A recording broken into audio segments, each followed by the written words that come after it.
پڑے گا اور وہ اس راہ پہ اور بھی پختہ عزم ہو جائے گا، کیونکہ اس طرح کی قربانیوں سے لوگ مرتے نہیں بلکہ امر ہو جاتے ہیں۔ ایک فرد کی قربانی کی وجہ سے بلوچ قوم میں کتنا شعور پیدا ہوا وہ تو آپ خود دیکھ سکتے ہیں۔ ایک فرد کی قربانی پورے قوم کے لیے سرخ روئی اور قومی آجوئی کا باعث بن جاتا ہے۔ تو دو لفظوں میں یہ آپ کے سوال کا ایک جواب دوں، نہ صرف کیمیاوی بلکہ کلسٹر بم اور دیگر ہر قسم کے غیر روایتی، جس کو بلوچی میں ہم بے غیرتی کے ہتھیار کہتے ہیں، وہ سارے اس موقع پہ استعمال کیے گئے تھے۔ سب سے پہلے میں یہ واضح کرنا چاہوں گا کہ جو لوگ قوموں کے لیے قربانیاں دیتے ہیں وہ مرتے نہیں، اور ان کے زیست و موت مرگ سے قومی جدوجہد رکتی نہیں۔ اور رہا آپ کے سوال کا جواب کہ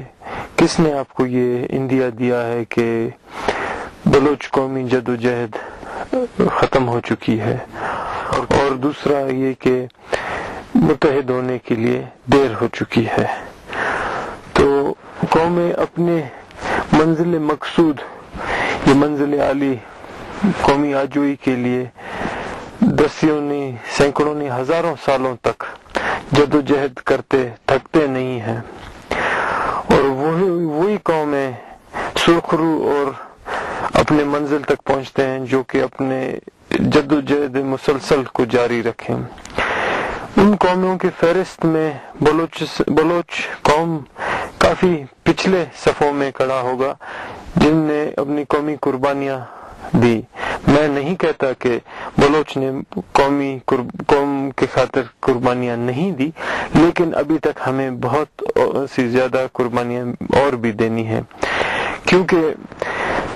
ہمارا جو منزل ہے وہ کوئی انفرادی مفادات یا کوئی اور پارلیمانی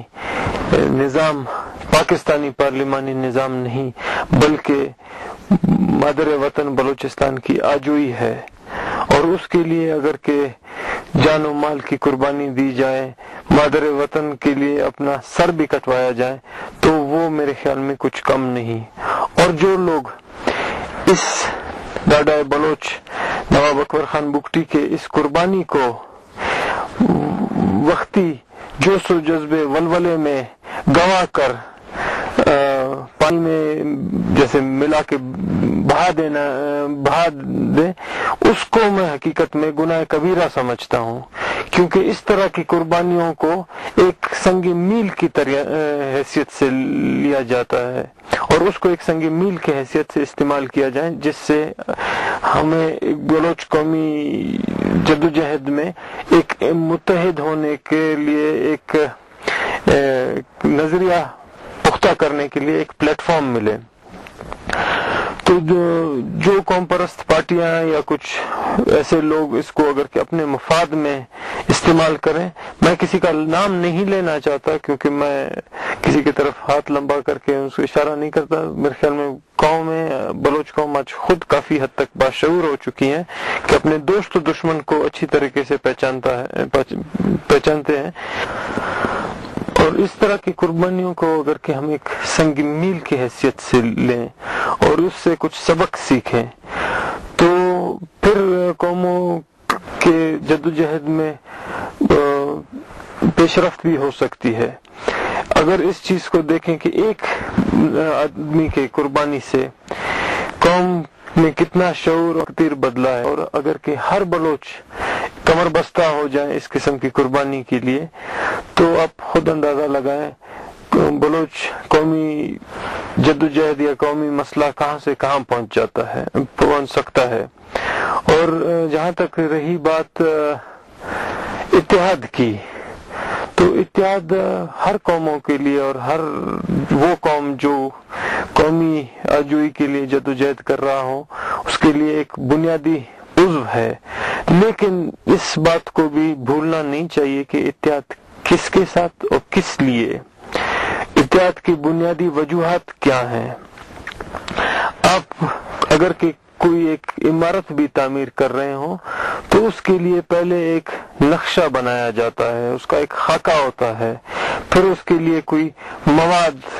یا اس کا کوئی جس چیز سے وہ عمارت بنتی ہے اس کا تعین کیا جاتا ہے، اور کچھ ایسے لوگ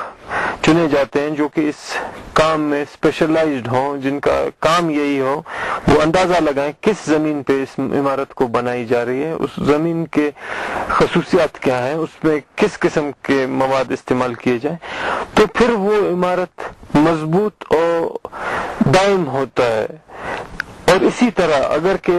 اس میں یہ ان تفصیلات میں نہیں جایا جائے اور جو بھی ہاتھ لگیں اس سے اگر کہ یہ بنایا جائے تو یہ کوئی عمارت کے اگر کہ تناظر میں دیکھا جائے تو اس کے نصیب میں ٹوٹنا ہوتا ہے۔ تو اسی طرح میں بیان کرنا چاہ رہا تھا کہ اگر کہ بلوچ میں آج اگر کہ سارے بلوچ کو میں لے کے ایک جگہ اکٹھے کروں تو وہ کافی نظریہ اور فکر کے لوگ ہیں جو کہ متحد ہونے کی آج مثال دیتا ہوں کہ کاف لیگ سے لے کے لام لیگ سے لے کے نون لیگ تک سب قسم کے لوگ ہیں، تو سب اکٹھے ہو نہیں سکتے۔ ہاں ایک چیز حقیقت ہے، انقلابی فکر کے لوگ جن کا بنیادی مقصد ایک ہو،